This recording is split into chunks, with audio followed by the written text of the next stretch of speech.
a terminar, se me pasó a hacer el cambio aquí, ¿verdad? Es segunda de Samuel 3 y el final, ¿ok? Va a ser el último mensaje en segunda de Samuel. Y pues tienen ustedes también su examen final. ¿Se acuerdan que les dije? Su examen final. Y en este examen final se va a determinar quién se queda aquí y quién se va al departamento de niños. Así es que aquí ustedes deciden, ¿verdad? Si se quieren quedar aquí o irse a la guardería. Ok, vayan el examen, fácil. Ay, ay, ay, ya se los estaba diciendo. ¿Cuáles son las divisiones del Antiguo Testamento? Ustedes nomás con su mano díganme si son 3, si son 4, son 5, son 6, son 7. Con su mano díganme. ¿Cuántos? El hermano dice que 5. El hermano dice que 4 y la hermana 5. Aquí hay un matrimonio dividido. Y la hermana dice que 4, ¿verdad? ¿Qué son pues? ¿4 o 5? Ándeles, ustedes sí pusieron atención la semana pasada. La semana pasada les dije que pueden ser 4 o pueden ser 5, ¿verdad? Y los dos están bien, ¿verdad? ¿Por qué? Porque vimos que está la ley y luego están los históricos, los poéticos, ahí van 3 y los proféticos son 4, pero si usted le quiere meter más salsa a sus tacos, dice son 5 porque son los profetas mayores y los profetas menores. Y ya le metió más salsita a sus tacos y ya sacó 5 y está bien. 5 divisiones, ¿verdad? Entonces cualquiera de las dos está bien. Los 4 y el 5. ¿Okay? Bueno, ok, hasta ahorita parece que todos se van a quedar aquí, ¿verdad? Hasta ahorita. La siguiente, ¿quién escribió? ¿Quién escribió los libros de la ley, los primeros 5 libros de la ley, esos? Génesis, Éxodo, Levítico, Números y Deuteronomio. ¿Quién los escribió? Y ándeles pues, siguen aquí, ¿verdad? Siguen aquí. A ver, aquí se va a poner ya un poco más difícil, ¿verdad? A ver, si se quedan o se van. Josué, ¿quién escribió Josué? ¿Quién? La hermana se quiere quedar aquí, ¿verdad? Josué y un escriba, ¿verdad? ¿Sí se acuerdan por qué un escriba? Exactamente, porque Josué murió hacia el final del libro y todavía quedaron capítulos que no los pudo él escribir, ¿verdad? No pudo haber estado en la tumba y escribiendo. Entonces tuvo que haber sido su escriba, ya que era muy común que tuvieran un escriba. Jueces, ¿quién lo escribió Jueces? Acuérdense, por eso es bueno todo lo que estamos haciendo, porque si ustedes van aprendiendo la historia, la misma historia, les va diciendo, por ejemplo, Jueces, no lo piensan, ok, el libro de Jueces lo escribió el último de los jueces, el más grande de todos los jueces, que es Samuel. Entonces así ya se acuerdan, ¿verdad? Que es Samuel, el más grande de los jueces, el último de los jueces, el que escribió Jueces. ¿Se fijan qué fácil puede uno estar aprendiendo a cómo relacionar y aprender? Ruth, también lo mismo, usted dice, ok, la historia de Ruth es la historia de una familia en el tiempo de los jueces. Entonces, ¿quién lo pudo haber escrito? También Samuel, ¿verdad? Porque ustedes están relacionando en forma correcta, histórica. Están aprendiendo, relacionando y saben todo esto. ¿Se imaginan cómo van a estar ustedes de aprendizaje cuando ya terminemos Apocalipsis? Porque los voy a ir llevando a que vayan memorizando y aprendiendo, y se van a dar cuenta de decir, hijo, ¿cómo conozco de la Biblia ahora, verdad? Y es bien importante eso le da seguridad de querer hablar, de poder compartir con las personas la palabra de Dios, porque no tiene temor, porque tiene respuestas. Tiene más conocimiento. Si algo nos detiene es decir, ay no, es que no sé mucho y es que esto y que el otro, que muchas veces lo usamos como excusas, porque lo poco que usted sepa es mucho más que la persona que no sabe nada, ¿verdad? Ok, entonces, ¿y quién escribió primera y segunda de Samuel? Dale, Samuel y sus discípulos, los profetas Natán y Gad. son los que lo escribieron, ¿verdad? ¿Por qué? Porque sabemos que en Primera de Samuel ya encontramos hacia el final la muerte de Samuel. Entonces, ¿quién escribió el resto de Primera de Samuel y Segunda de Samuel? Pues lo más probable que es sus discípulos, profetas, Natán y Gad. ¿Ok? Bueno, entonces parece que todos pasaron, aquí se quedan, ¿verdad? Y el bosquejo pues nos ayuda, como les he dicho, para que podamos nosotros tener una idea general del contenido de ese libro. Por eso cuando vemos el bosquejo, pues luego nos damos cuenta que todo el libro tiene que ver con David. ¿Por qué? Porque de los capítulos del 1 al 4 vemos los años de paciencia para David, de que a pesar de que había sido ungido, tuvo que esperar años, como 15 años, para que lo pudieran ya verdaderamente poner en el puesto de rey. Entonces, él esperó en el tiempo del Señor, que eso es una lección para nosotros, porque nosotros hoy en día, con eso de que todo tenemos instantáneo, café instantáneo, sopas instantáneas, comida instantánea, todo queremos que también la vida espiritual sea instantánea, que Dios sea instantáneo. Y no es así, tenemos que saber que Dios tiene su tiempo, Él es el que está obrando soberanamente y yo tengo que esperar en el Señor. Como hay un canto que cantamos, yo esperé en el Señor.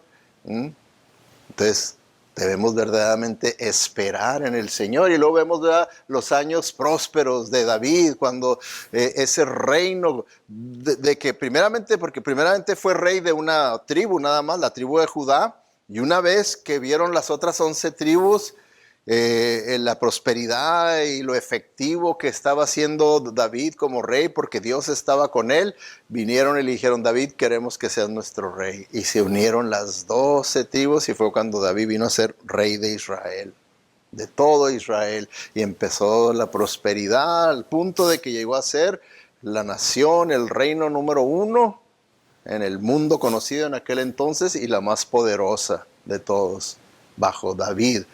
Pero también, ¿verdad?, eso es algo que debemos de entender, que la Biblia nos enseña, que en esta vida va a haber los puntos buenos y también va a haber los periodos malos. Y aquí David vemos, ¿verdad?, que también tuvo sus periodos en los que fue confrontado con todas las vicisitudes que hay en este mundo, toda la adversidad que podamos encontrar en este mundo. ¿Quién de nosotros puede decir que no debe de haber adversidad para la vida de un cristiano? Si la Biblia nos dice que la Biblia del cristiano la debemos de modelar a la vida de Cristo, ¿y a poco Cristo no tuvo adversidad? Nomás díganme ustedes. De tal manera que estaba profetizado que sería varón de dolores. Imaginan ustedes que si no tuvo él adversidad en la vida. Entonces nosotros también tenemos que ver eso, y así David confrontó la adversidad, los peligros, las tentaciones, todo lo tuvo que confrontar y experimentar en su vida. ¿Ok? Entonces las lecciones prácticas que hemos nosotros aprendido de este segundo de Samuel son, como en todos los libros, son bien importantes y que debemos siempre de continuar meditando en ellas. Por eso siempre yo los animo a que ustedes, si no toman notas aquí, porque hay personas que dicen, no, yo no puedo tomar notas porque me desconcentro. Está bien, pero vaya a su casa, ya que los ponemos en YouTube el mensaje, y entonces en su casa medítelo más detalladamente, tome notas de aquello que considera que usted tiene que hacer, tiene que vivir, tiene que recordar. Las experiencias de la vida no son un accidente ni suerte, para que no vivamos como la gente del mundo. La gente del mundo así es como ve la vida. Nosotros no, nosotros debemos de ver la vida como Dios la ve. ¿Y como Dios la ve? Dios sentado en el trono, gobernando, dirigiendo todo, y no hay nada fuera de la voluntad de Dios. Por lo tanto, yo puedo tener ese equilibrio espiritual, emocional, mental, porque sé que Dios está en control de todo, que no hay tal cosa de que mala suerte, buena suerte, por accidente, no. Todo está de acuerdo a lo que Dios ha determinado. Por lo tanto, dice la Biblia, para los que aman a Dios, todas las cosas ayudan para bien. Aun las cosas que no nos gustan, también el Señor las va a usar para nuestro bien. sin que nosotros sabemos exactamente cómo, pero él sí sabe cómo.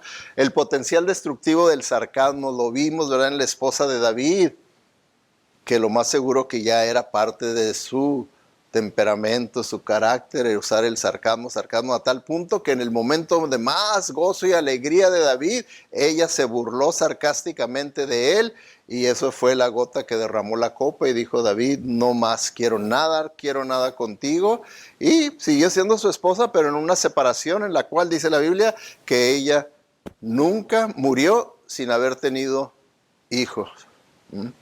David ya no tuvo ningún contacto con ella. Entonces debemos de tener cuidado, ¿verdad?, por el potencial destructivo. Sea más como el Señor que como usted mismo. Y vemos, ¿verdad?, ahí David haciendo lo contrario a lo que los reyes hacían, ¿verdad? De que en vez de terminar y destruir a la familia del rey que salió para no tener problemas de que quisieran usurpar su posición, él al contrario buscó, dijo: hay sobrevivientes en la vida de Saúl para que yo pueda mostrarles la bondad de Dios, dice él. Entonces así también nosotros debemos siempre procurar ser bondadosos, porque la Biblia nos dice que aún hasta con nuestros enemigos, que no les deseemos ningún mal, que al contrario, que si podemos hacerles un bien, que se los hagamos. Porque eso es ser como Cristo. Cuando yo le deseo un mal a una persona, eso es ser como yo soy, en mi naturaleza caída, pecaminosa, puesto que estoy deseándole un mal a una persona, cuando la Biblia dice: no, deséale un bien, deséale un bien. Entonces, también el número 4 que vimos la semana pasada: evite la lujuria, ¿verdad? ¿Por qué? Pues por los resultados, ¿verdad? Y vimos, ¿verdad?, sobre todo algo que debe ser liberador para nosotros, el poder tener en claro lo que es la diferencia entre la atracción sexual normal, sana, que Dios nos dio, ¿verdad?, esa atracción sexual por el sexo opuesto, y la distorsión de esta bendición de Dios, y es a lo que le llamamos, ¿verdad?, la lujuria sexual. Entonces aprendimos la diferencia entre una y otra para que nosotros podamos tener mucho cuidado con esto, ¿verdad? Porque el resultado de satisfacer esa lujuria y dejarla llevar a cabo y continuarla, entonces trae consecuencias desastrosas. Y muchas veces, hermanos, creemos que nomás porque las consecuencias no son inmediatas, que no va a haber consecuencias. Ese es Satanás. Acuérdense que la palabra Satanás es una palabra griega, pero que quiere decir en el español engañador. Esa es su naturaleza, de engañarnos. Y nos engaña haciéndonos creer que a mí no me va a pasar nada, yo tengo muy buena suerte, o yo soy bien hábil, yo sé cómo manipular a las personas, sé cómo engañar, sé cómo hacer esto, por eso a mí no me va a pasar nada. ¿Creen ustedes que podemos engañar y manipular a Dios? Entonces, claro que aquello va a venir contra uno. Y vemos, ¿verdad?, aquí lo que le pasó a David. Dejó de llevarse por la lujuria, ¿y qué pasó? Cometió un adulterio, algo que el Señor desaprueba y aborrece, ¿verdad?, el adulterio. Y después de ese adulterio, ¿qué fue lo que sucedió? Un embarazo no deseado, y que no hallaba cómo solucionar ese problema, y al final de cuentas, ¿verdad?, al final de cuentas, tratar de ocultar su pecado lo guió a cometer un crimen, a que mataran a la esposa, al esposo de Betsabé. Y ya después de que cometió su crimen, entonces sí tomó a Betsabé como mujer, y dice la Biblia que tuvieron un bebé, ¿verdad?, de esa relación adúltera. Tuvieron un bebé, estaban contentos, felices por el bebé, pero vino, dice la Biblia, que fue juicio, castigo de Dios. El bebé murió. El bebé murió. Entonces nosotros tenemos que, claro que cuando vemos en la Biblia, vemos claramente que Dios nos revela muchas veces cuando es un castigo de Dios, pero nosotros hoy en día no lo sabemos con exactitud. Fue castigo de Dios, fue un accidente, esto, y empezamos nosotros a buscarle humanamente. Pero una cosa que sí debemos siempre de considerar es bíblicamente y decir, si yo estoy en pecado, si yo estoy haciendo esto y haciendo lo otro, el pecado me va a alcanzar y las consecuencias van a venir. Y lo más sincero que nosotros podamos hacer es decir, esto por lo que yo estoy pasando, esta adversidad, la tengo que ver como disciplina, castigo de parte de Dios. De que Él me está hablando, porque Dios constantemente nos está hablando, dice la Escritura, que Él puede estarnos hablando, ¿verdad? Como ahorita a través de la palabra, a través de una vocecita suave, Él nos está hablando, pero cuando ya viene la adversidad a nuestra vida, dice que nos está gritando, diciendo, ya te estuve hablando suavemente, te hiciste el sordo, ahora te voy a tener que gritar a través de algo grande en tu vida. Te voy a tener que, a ver si hacía gritos, obedeces y pones atención a lo que te estoy diciendo, porque vemos lo que pasó, ¿verdad? Aquí con David. Entonces vino el castigo, murió el bebé, y luego para hacerle ver lo horrible de la lujuria, que vimos que uno de sus hijos lujuriaba, dice ahí la Biblia, a su hermana porque era una mujer hermosa, así como David vio a Betsabé y dijo, uy, es una mujer bien hermosa. También este hijo veía a su hermana y decía, hijo, qué hermosa es mi hermana. Y dice ahí la Biblia que se enfermó mentalmente de tanto estar pensando, lujuriando en su hermana, que planeó cómo estar con ella, y dice ahí que la abusó sexualmente. Y las consecuencias no terminaron ahí, porque la abusó sexualmente y su otro hermano supo, se dio cuenta, le dijo, ¿qué pasa, hermana? ¿Por qué no? Te abusó mi hermano. Y el hermano buscó la oportunidad y mató a su hermano por haber abusado de su hermana. Lo mató. Entonces, ¿se fijan cómo pueden las consecuencias ir escalando y escalando y escalando? Todo nomás porque nuestro egoísmo nos dejamos llevar por un momento de placer, de pasión, y ya me olvido de Dios y Dios no existe, y en realidad todo eso es nomás ahí de la iglesia y me quieren manipular, me quieren asustar y esto y lo otro. ¿Y qué pasa? Vemos que ha pasado y Dios nos lo dejó todo esto escrito como advertencia para nosotros, y eso fue lo que pasó. ¿Ok? Por último, vamos a ver la última lección. No oculte, sino confiese. Todo tiene que ver con David, porque todo el libro de la segunda de Samuel es relacionado con el rey David. Entonces, de acuerdo a la vida, las experiencias de David, nosotros podemos aprender que nosotros no debemos de ocultar nuestro pecado. Que el ideal de Dios es que confesemos nuestro pecado. Que no debemos de ocultarlo, porque hermanos, en la sociedad actual en la que nosotros vivimos, se habla mal del cristianismo.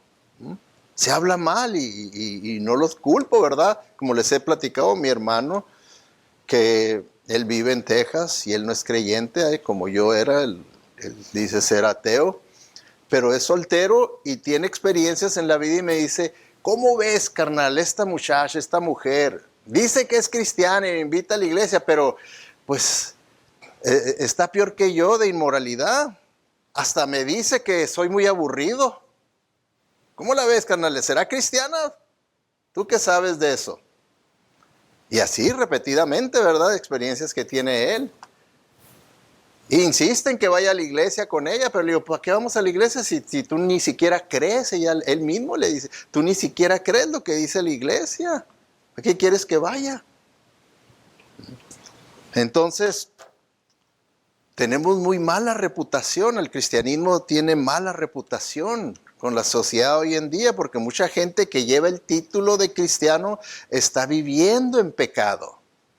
Está viviendo en pecado, está practicando el pecado y está cometiendo actos pecaminosos con un corazón endurecido, lleno de orgullo y de engaño, haciendo lo que no le agrada a Dios.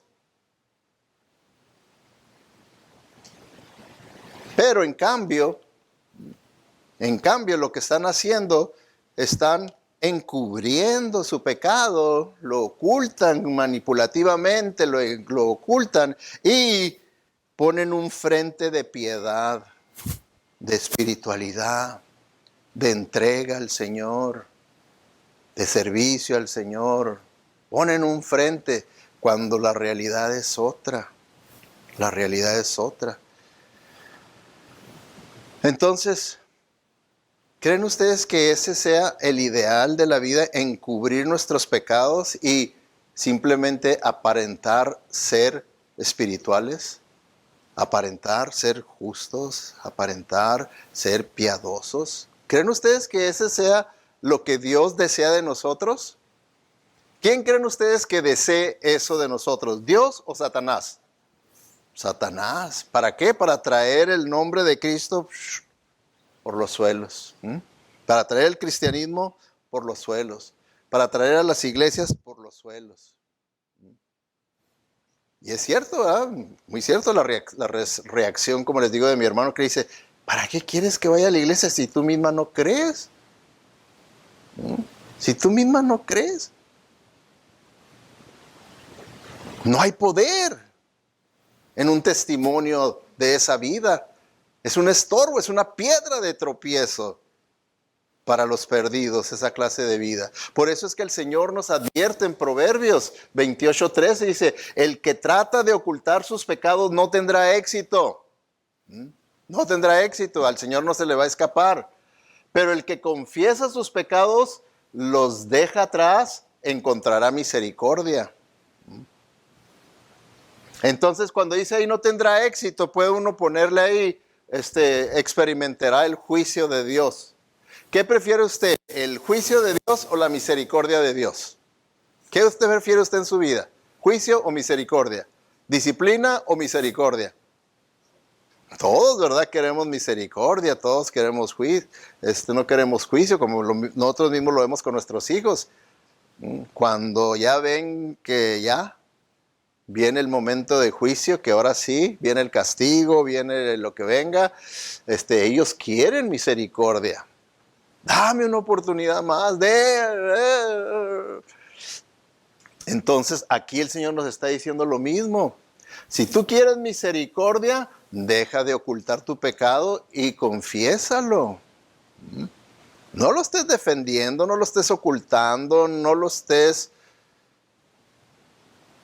Tantas cosas que podemos hacer con el pecado para poder continuar practicando el pecado, pero que a Dios no lo vamos a engañar, ni Dios va a aceptar todas nuestras excusas, todas nuestras razones. Él no las va a aceptar. Pecado es pecado y el pecado merece juicio de Dios. Si no trae Dios juicio contra el pecado, dejaría de ser un Dios santo. Y Él dice que no, que Él va a ser el mismo ayer, hoy, para siempre, santo, santo, santo, y tiene que traer juicio sobre el pecado. Tiene que traerlo. No lo puede dejar así. Y ahora, una de las cosas que Satanás nos engaña, pero la Biblia nos enseña que el pecado es progresivo. ¿Okay? Satanás cree que nos engaña y nos hace creer que no va a pasar nada, tú nomás haces esto, que va a tener una... Pero no nos dice, mira, si tú caes en esta tentación, esto va a empezar a progresar. Y esto va a empezar, como vemos ahí, ¿verdad? En el hijo de David, que todo comenzó con ver, mi hermana cómo está guapa, cómo está bonita. Y de ahí empezó, le siguió, y dice ahí, vean ustedes en la Biblia, que ya estaba obsesionado con la belleza de su hermana. Ya estaba. Entonces, el pecado, hermanos, es progresivo. Y si nosotros permitimos que nuestro pecado permanezca, nos va a consumir, nos va a acabar, nos va a acabar completamente, nos va a derrotar, nos va a controlar, nos va a hacer esclavos, nos va a esclavizar. Tenemos que creer lo que dice la Biblia. Una persona que está enojada se va a enojar más. Una persona que empieza a practicar el enojo nomás va a ir escalando. Una persona que dice una mentira, de ahí va a escalar y va a decir otra y otra y otra. Una persona que codicia se va a volver más lujuriosa, más lujuriosa. Una persona orgullosa nomás se va a volver más orgullosa, más orgullosa. ¿Por qué? Porque no detuvo ese pecado, no lo pudo eliminar de su vida. No hizo lo que bíblicamente se tenía que hacer para poder superar ese pecado, sino que lo dejó que pudiera continuar. Y vemos, ¿verdad?, que es cierto lo que dice la Biblia, que el pecado va a progresar y va a progresar. No se va a detener. ¿Okay? Y lo vimos, ¿verdad?, en la vida de David, a tal grado que David creía que ya tenía todo ya él resuelto. Aquí nadie sabe de mi pecado, lo que verdaderamente pasó con Betsabé y con su esposo y todo eso. Nadie sabe, al contrario, todos vinieron a darme el pésame, ¿verdad?, por la muerte de mi bebé y a felicitarme por haber sido tan buen rey y haber acogido a la viuda y la hice mi esposa. Y bueno, él creía que todo lo tenía oculto, que estaba todo oculto, porque él sabía que las personas que sabían, desde los pocos de sus gente más cercanas, decía, esos no van a decir nada porque saben, ¿verdad?, que esa era la costumbre, que el rey tiene todo el poder en sus manos y si ellos me traicionan, no tan solo ellos, sino su familia entera. Así es que ese temor, pues la gente no decía nada, no traicionaba al rey. Pero ¿quién sabía?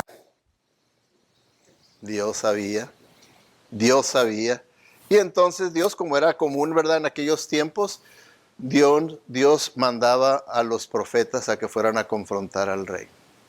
Por eso es que yo no tengo ningún temor, ¿verdad?, en la manera que lo hagamos hoy en día, de poder confrontar a un líder, a un gobernador, de decir, no, esto no va de acuerdo a la palabra de Dios y no te puedo obedecer a ti porque es necesario que yo obedezca a Dios antes que a los hombres.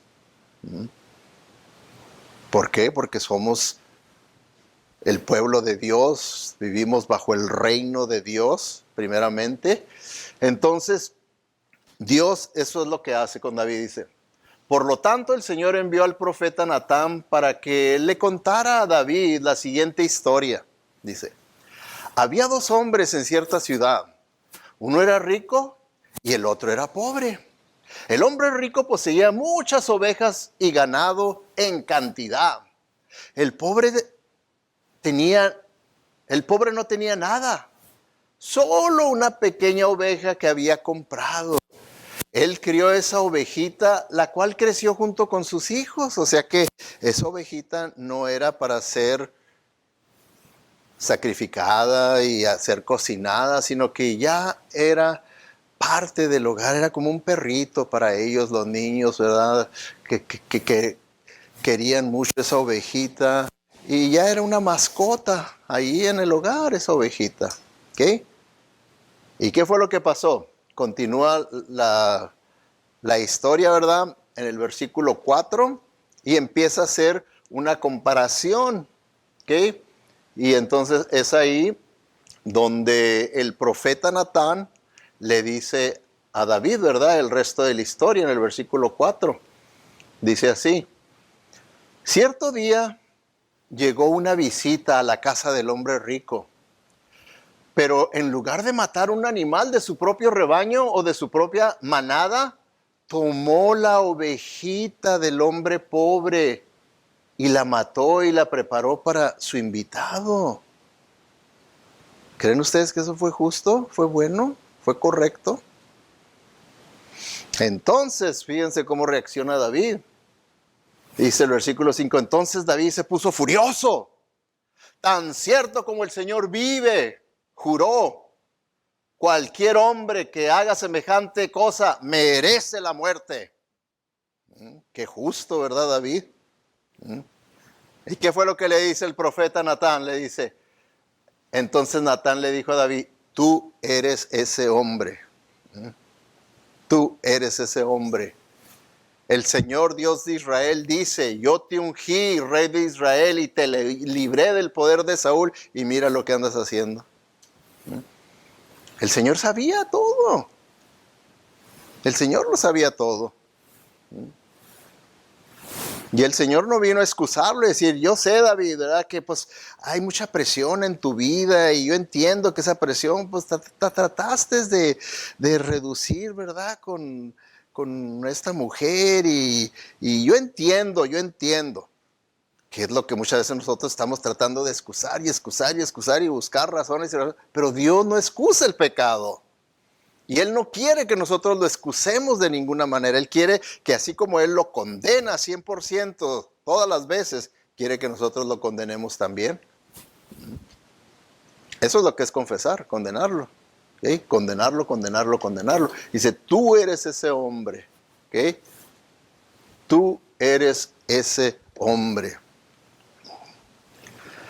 Dios le permitió a David muchas oportunidades para que él hubiera confesado su pecado, pero en cambio él había decidido ocultarlo, ocultarlo, ocultarlo, y como resultado él declaró su propio castigo. Le pusieron una ilustración de lo mismo que él había hecho y su juicio fue, dice, esa persona merece la muerte. Y le dice el Señor, pues ese eres tú. Porque la paga del pecado es muerte. Ese eres tú, David. Wow. Por eso, hermanos, bíblicamente lo que nos enseña la Escritura es que lo mejor que nosotros podemos hacer, porque díganme ustedes, ¿quién de los que estamos aquí no peca? ¿Quién? Levante la mano el que pueda decir, yo no peco, pastor. ¿Verdad que todos pecamos? Todos pecamos. ¿Ok? Tenemos que, eso no lo podemos negar. ¿Okay? Que todos pecamos. Pero lo mejor y lo que la Biblia nos enseña es que nosotros debemos de mantener cuentas cortas con el Señor y pronto admitir el pecado, confesar y arrepentirnos de nuestro pecado y no continuar con ocultando y ocultando y ocultando, porque aquel pecado nomás va a escalar y va a escalar. Nunca piensen ustedes, hermanos, que el pecado no confesado se puede encubrir. Que nomás porque usted no lo ha confesado, no lo ha compartido, no se puede encubrir el pecado. Satanás ha hecho que la gente permanezca en sus pecados, engañando a la gente incluso para conspirar unos con otros, ayudarse a mantener ese pecado oculto, que es muy común, ¿verdad? Principalmente, hermanos, principalmente entre la juventud. Es una práctica muy común de que yo no digo nada acerca de lo que tú estás haciendo, pero tú también no digas nada de lo que yo hago. Entonces, de esa manera, ellos se encubren uno al otro. ¿Por qué? Porque los dos andan haciendo algo malo. Pero tú no dices, yo no digo, y we're best friends. Somos los mejores amigos aquí, ¿verdad? Pero eso pasa. Como puede pasar también entre los hermanos, ¿verdad? Yo crecí con 6 hermanos, ¿verdad? Y muchas veces entre los hermanos también. No digas nada, porque yo tampoco voy a decir nada. Y muchas veces puede pasar así también, ¿verdad? En el matrimonio. ¿Cuál es el propósito del matrimonio entre dos cristianos? El que se ayuden el uno al otro para vivir en carnalidad o para vivir en espiritualidad. Ustedes díganme. En espiritualidad, ese es el propósito del matrimonio cristiano. Ese es el propósito, para que nos podamos ayudar a aumentar nuestra santidad, a crecer en santidad, a crecer en entrega al Señor. Pero muchas veces los matrimonios, nomás porque están de acuerdo en vivir en la carne, ya como quien dice, están bien. Estamos bien. Me siento contento porque los dos estamos de acuerdo en no venir a la iglesia, en andar saliendo, en hacer esto, en hacer lo otro, en no servir, en otro. Al cabo que estamos felices tú y yo, estamos de acuerdo y estamos disfrutando de la vida. ¿Creen ustedes que esa sea la voluntad de Dios para un matrimonio? No, la voluntad de Dios es para que si yo quiero tener esa actitud, que mi cónyuge me diga, no, tú ya estás dejando que la carne te guíe, ¿cómo vamos a hacer esto y cómo vamos a hacer lo otro? Y entonces viene el confrontamiento del cónyuge, que me está ayudando a que reconozca que estoy mal, y que el cónyuge no va a ceder, va a decir, no, yo no puedo. Yo no puedo estar contigo en eso porque eso no es de acuerdo a la voluntad de Dios. Entonces, pues eso el Señor puede usar eso para que uno se quebrante y diga, bueno, pues sí, y ya otra vez vuelve al camino correcto. ¿Verdad? ¿Por qué? Porque nos estamos ayudando el uno al otro a ser uno en Cristo, en obediencia, en entrega, en servicio, pero no somos socios felices y contentos en la carne, ocultando nuestro pecado. Al cabo que mientras esté entre tú y yo, pues qué bueno. Porque así también tenemos una historia en la Biblia de una pareja, un matrimonio, que vemos en el libro de los Hechos cuando la iglesia estaba comenzando. Había gran necesidad ahí entre el pueblo de Dios en la iglesia. Y entonces un hermano de ahí de la iglesia decidió vender una propiedad. Y todo lo que ganó de ganancia de esa propiedad vino y lo donó a la iglesia para los necesitados, para las necesidades que había. Y pues todos bien contentos. Amén, gloria a Dios, hermano, Dios le bendiga. Y pues sí, pues. Y esta pareja vio todo eso y dijo, ¡ay! Qué bonito es eso, ¿verdad? Que te reconozcan y te alaben bueno, les gustó mucho y dijo, vamos a vender nosotros una de nuestras propiedades. Y dijo, sí, entre ellos, vamos a venderla. Dice, ya que la vendieron, dijeron, pero mira, vamos a quedarnos con una parte, la vendimos a buen precio, vamos a quedarnos con una parte y entregamos esta otra parte y decimos que estamos entregando todo, así como el hermano, y pues para llevarnos todo el crédito completo, ¿verdad? Decimos, y así lo hicieron. Fueron, Pedro, vendimos también nosotros una propiedad y aquí está todo lo que ganamos. Aquí está el 100% de la ganancia de ese terreno. Sí, pues engañaron a Pedro y engañaron a la congregación y su recompensa fue el aplauso del hombre, el reconocimiento del hombre. Y ellos dicen, sí, somos bien espirituales, ¿verdad? Somos bien dadivosos y esto y lo otro. Se sentían, qué bárbaros, gozándose del momento. Pero ¿engañaron a Dios? No. Ahora, las historias verídicas que te encontramos en la Biblia, muchas veces vemos que el castigo de Dios al pecado es inmediato. Lo cual no quiere decir que siempre el castigo de Dios va a ser inmediato. Lo que quiere decir con estas historias es que Dios nos deja estos ejemplos para que veamos lo repulsivo y lo horrible que es ese pecado ante los ojos de Dios. Y en ese momento trae el castigo, el juicio, para que quede como advertencia para nosotros. No para enseñarnos y decirnos, miren, en cuanto tú peques, ¡pum!, va a venir. En cuanto tú peques, y exactamente así, esto es lo que va a venir. No, esa no es la lección. La lección es, Dios aborrece el pecado va a venir juicio contra el pecado. No sabemos cuándo, cómo, pero va a venir. El que el Señor nos haya dejado ejemplos de que en ese momento viene el juicio, es nomás para que aprendamos cómo Dios aborrece el pecado y Él trae juicio. ¿Por qué? Porque Dios sabía, Dios le reveló al profeta, al apóstol Pedro, lo que estaba pasando con esta pareja y los tuvo que confrontar. Y primeramente, ¿verdad?, llamó al hombre y le dijo, hey, ¿qué es lo que está pasando? No, pues, Pedro, pues gracias a Dios vamos a poder hacer todo lo que queremos hacer porque pues ahí trajimos el dinero y todo. Y le dijo, ok. Entonces ya vemos aquí la historia en la Biblia. en Hechos, capítulo 5, el versículo 4, dice, le dice Pedro, la decisión de vender o no la propiedad fue tuya. Y después de venderla, el dinero también era tuyo para regalarlo o no regalarlo, ¿verdad? ¿Cómo pudiste hacer algo así? ¿Cómo pudiste hacer esta trampa, este engaño y venir aquí y decir, todo lo dimos al Señor? Y Pedro le está diciendo, no tenías que hacer eso porque tampoco tenías la responsabilidad o la obligación de entregar todo, ¿no? Si tú querías, podías no dar nada. Era tuyo el terreno, tú decidías no dar nada. Está bien. Darlo todo, está bien. Dar parte y decir, vamos a dar el diezmo de esta venta, vamos a dar el 50%. Está bien lo que ustedes quisieran porque es de ustedes esa propiedad. No tenías por qué hacer ese engaño. ¿Ok?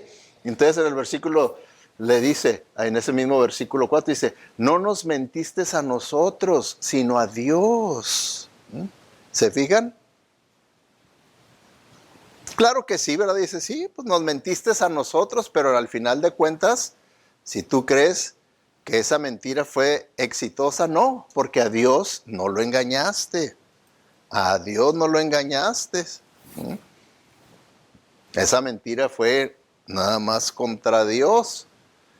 Entonces, dice aquí, en cuanto Ananías oyó estas palabras, ahí se llamaba Ananías, el dueño de la propiedad que la vendió y donó, dice, en cuanto oyó estas palabras, cayó al suelo y murió.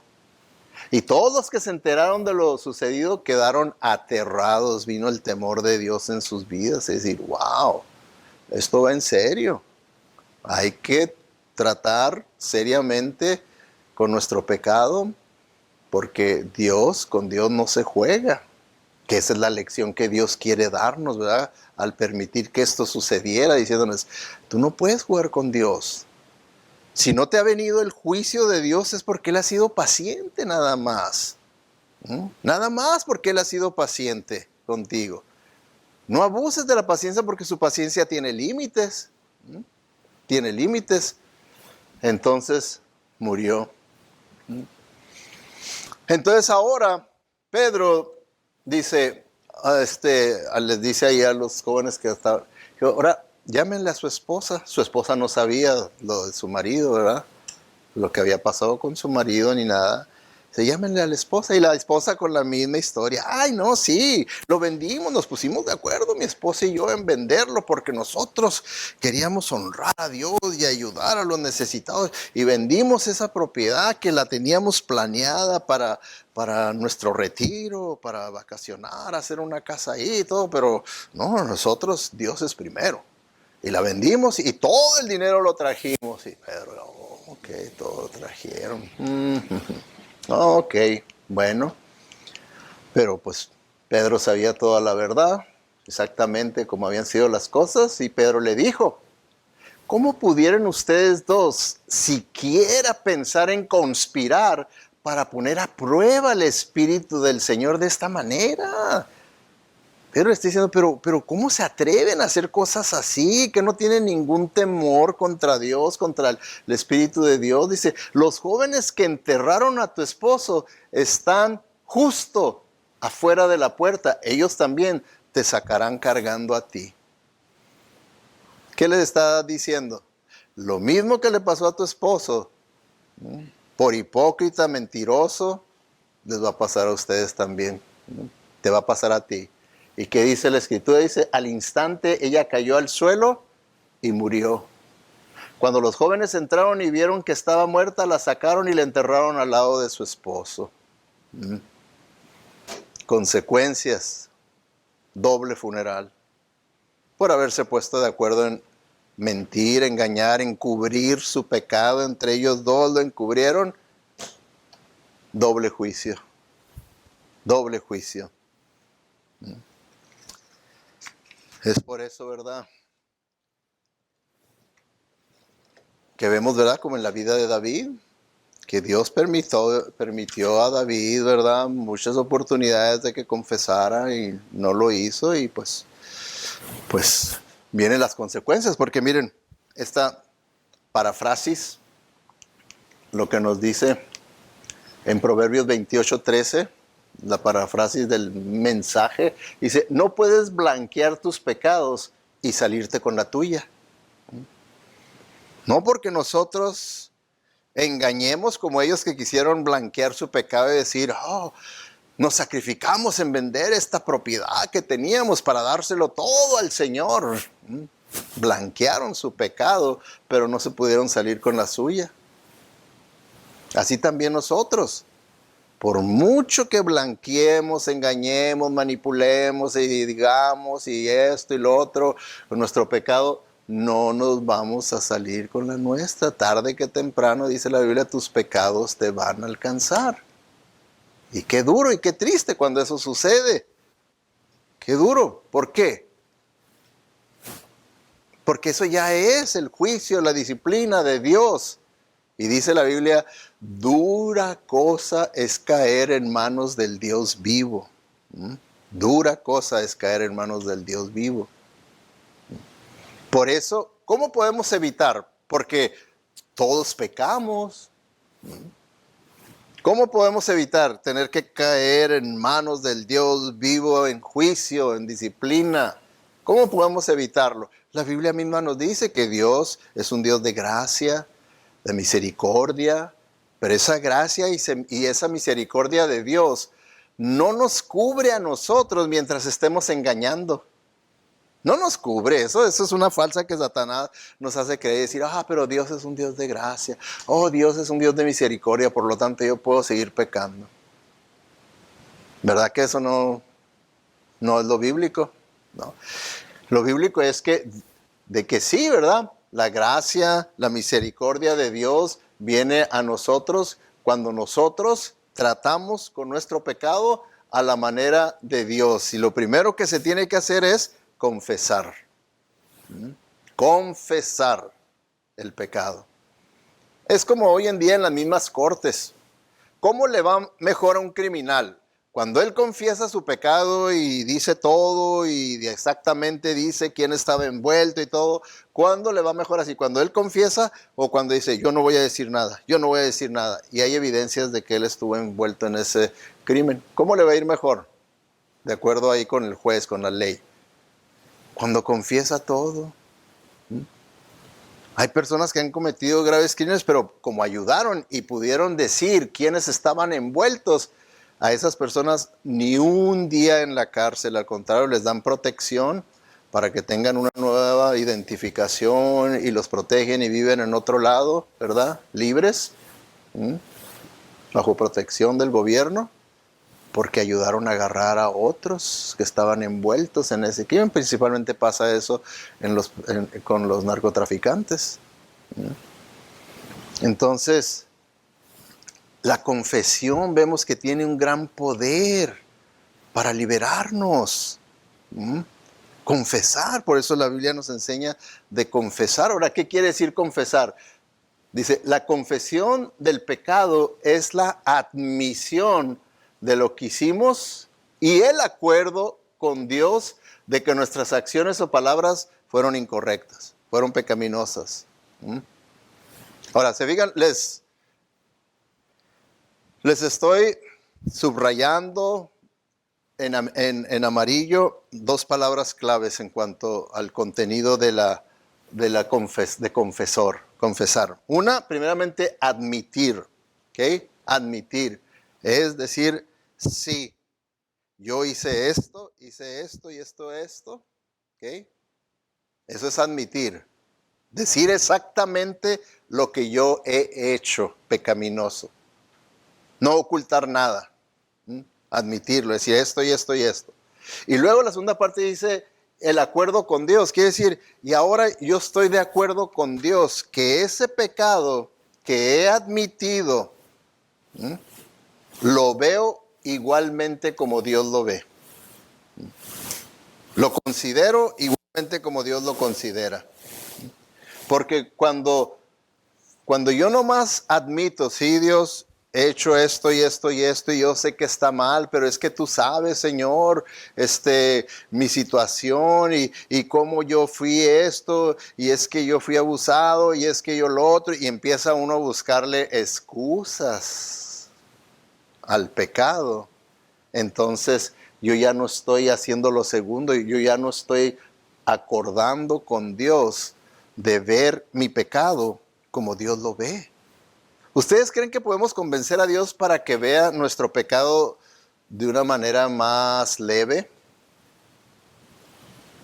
Si Dios llega a ver nuestro pecado de una manera más leve, entonces es que Él dejó de ser un Dios santo, santo, santo.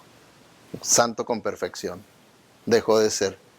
Si queremos que lo podemos excusar y podemos convencerlo, el por qué yo. No, Dios quiere que estemos de acuerdo con Él y decir, no, esto es 100% inexcusable, 100% malo, pecaminoso. Así es como el Señor quiere. Eso es lo que es confesar nuestro pecado. Ahora, una vez que nosotros verdaderamente confesamos bíblicamente nuestro pecado, la verdadera confesión abre las puertas para el siguiente paso que nos va a ayudar a encontrar la verdadera liberación del pecado, que es el arrepentimiento, arrepentirse. ¿Ok? Va a abrir las puertas para el arrepentimiento, la verdadera confesión. ¿Por qué? Porque cuando nosotros confesamos nuestros pecados, estamos admitiendo que violamos la ley de Dios, admitimos que elegimos nosotros, fuimos los que hicimos una decisión de hacer, de decir, de pensar algo que es opuesto a la voluntad de Dios y que somos culpables ante a Él. Estoy admitiendo, sí, Señor, soy culpable. No me estoy excusando, soy culpable. 100% culpable ante ti. Entonces, eso ya nos abre las puertas para poder arrepentirnos. ¿Ok? Porque en el arrepentimiento sí, no solo reconocemos nuestro pecado, ¿verdad? Que eso es en la confesión, que reconocemos nuestro pecado, sino que ahora en el arrepentimiento tomamos medidas para vencerlo y abandonarlo. ¿No quiere decir eso el arrepentimiento? El arrepentimiento estrictamente en su significado de la palabra, es lo que, esa es la imagen que da, que cuando yo estoy en pecado, voy en dirección opuesta a la voluntad de Dios. Cuando lo confieso y me arrepiento bíblicamente, quiere decir que doy un giro de 180 grados y ahora le doy la espalda a ese pecado y tomo el camino de Dios, de la santidad, lo correcto. Entonces, la confesión verdadera nos guía a un arrepentimiento verdadero también, en el que ahora nosotros tomamos esos pasos para superar. ¿Ok? La confesión, hermanos, ¿qué es la confesión sin arrepentimiento? Puras palabras. Un remordimiento, dice la hermana, también es una manera correcta de verlo. Un remordimiento, nomás de que nos sentimos mal por aquello, pero no lo dejo. Y esa disque confesión fueron nomás puras palabras al aire. Porque Dios dice, ¿y dónde está el arrepentimiento? ¿Dónde está el arrepentimiento? ¿Dónde está el abandonar el pecado, de dejarlo? Muchas veces, hermanos, parece que hay muestras de arrepentimiento, que una persona se siente mal. Pero muchas veces que se siente mal porque lo agarraron. Porque lo agarraron en pecado. No se siente mal por el pecado, por su pecado. No le duele el haber estado ofendiendo a Dios por su pecado, sino me duele de que me descubrieron. Me agarraron y ahora me veo mal. ¿Se fijan? Eso no es arrepentimiento cuando una persona se siente mal porque me agarraron. Se debe uno sentir mal por la naturaleza del pecado. De que el pecado es algo horrible, que yo debo de aborrecer, no desear ni amar. Lo debo de aborrecer. Y todo esto, ¿verdad? Lo estamos viendo en el contexto de David. Que David pecó y cayó feo. Pero la Biblia sigue diciéndonos que él era un hombre tras el corazón de Dios. O sea que la dirección de su vida era sincera, de querer hacer la voluntad de Dios de tal manera que aún, ¿verdad? Que así como nosotros que podemos pecar, hizo lo correcto y él confesó su pecado y se arrepintió de su pecado. Es por eso, ¿verdad? Que tenemos 2 salmos que podemos estudiar y ver lo que la experiencia de él, de lo que es la confesión y el arrepentimiento de pecado. Abran su Biblia en el Salmo 32. Vamos a leer, yo lo voy a leer en la nueva traducción viviente, Salmo 32. Y usted habla ahí su aplicación, donde quiera, pero si usted no trae Biblia, no trae aplicación, nomás ponga mucha atención a la lectura, ¿verdad? Ponga atención para que pueda ver, ¿verdad?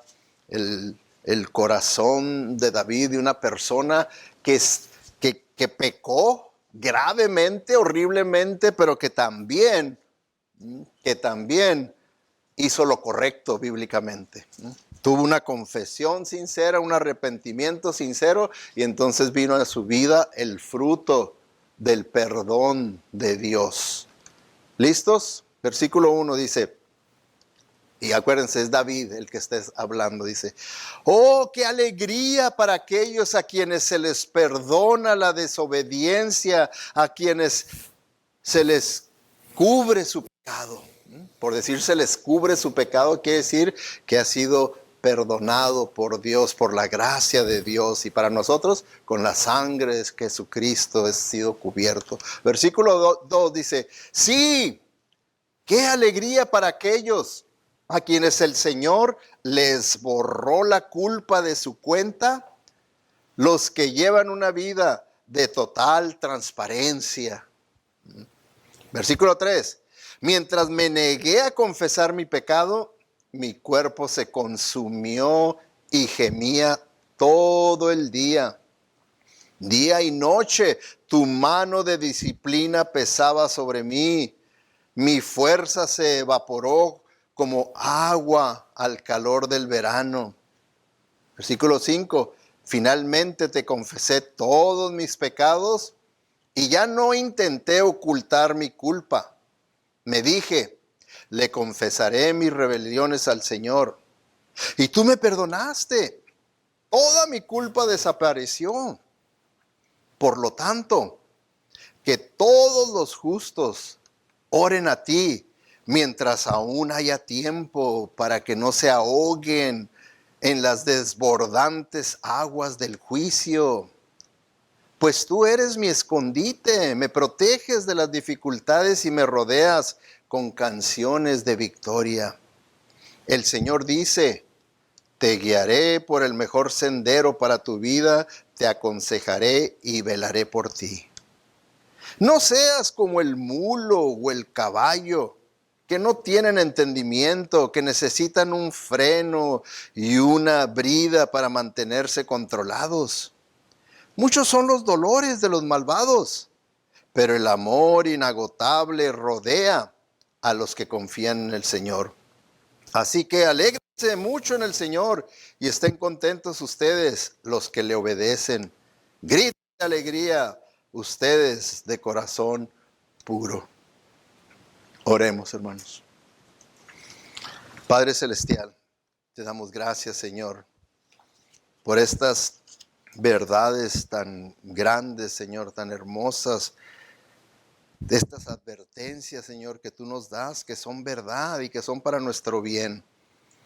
Señor, reconocemos que te fallamos, que pecamos de una manera u otra, pero Señor, ayúdanos a creer lo que acabamos de escuchar de tu palabra, que viene de ti, Señor.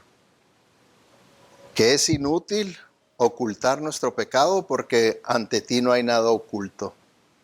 Y que al final de cuentas las consecuencias vienen de parte tuya, Señor.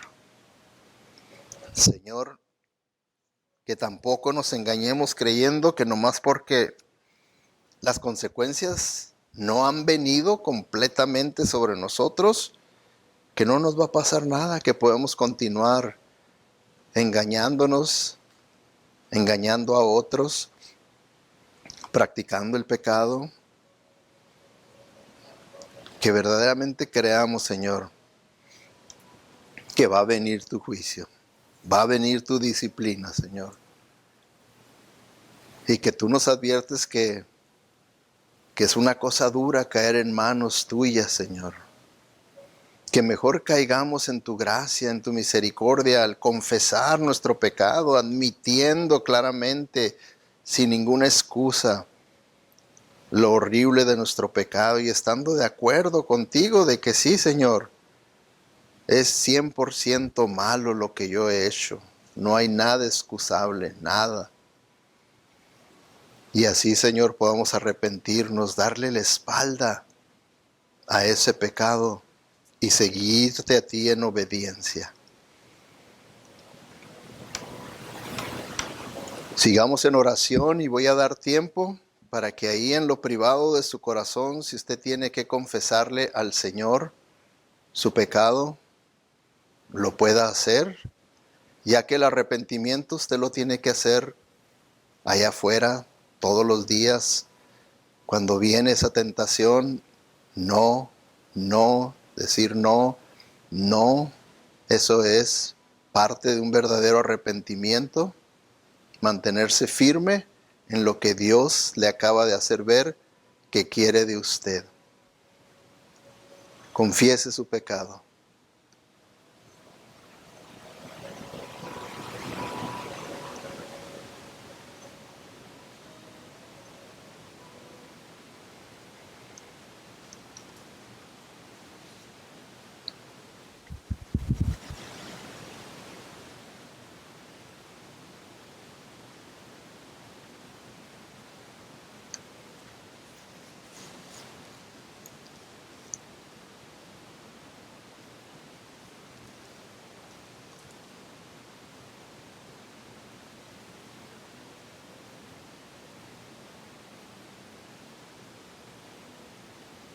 Te damos gracias, Señor, porque tú eres un Dios de misericordia, pero también de justicia. Y tú quieres, Señor, que nosotros seamos sinceros porque a ti no te podemos engañar. Señor, que verdaderamente hayamos confesado nuestro pecado delante de ti, ya que sabemos que tú nos lo aseguras, que si confesamos nuestro pecado, tú eres fiel y justo para perdonarnos y limpiarnos de toda maldad. Señor, que verdaderamente podamos manifestar con nuestra vida que verdaderamente hemos hecho esa confesión sincera, porque ahora damos frutos dignos de arrepentimiento con nuestra vida. Así como David, que experimentó el juicio y también experimentó tu gracia, Señor, que podamos evitar ese juicio, Señor, y podamos mejor venir a tu gracia a través de la confesión y el arrepentimiento. Gracias te damos, Padre, porque eres bueno, misericordioso y paciente con nosotros, pero sabemos que no podemos abusar de tu gracia, porque tiene su límite. Gracias pues, Señor, por este tiempo que pudimos pasar en tu presencia y aprendiendo de tu palabra todo lo que tú quieres, Señor, que cada uno de nosotros escuchemos y aprendamos en este día. Y es en el nombre de Cristo Jesús que te damos las gracias por todo esto y pedimos, Señor, para que todo esto que tú nos has enseñado, nos has hablado, nos has impresionado, verdaderamente lo vivamos. Para tu honra y tu gloria te lo pedimos únicamente. Amén.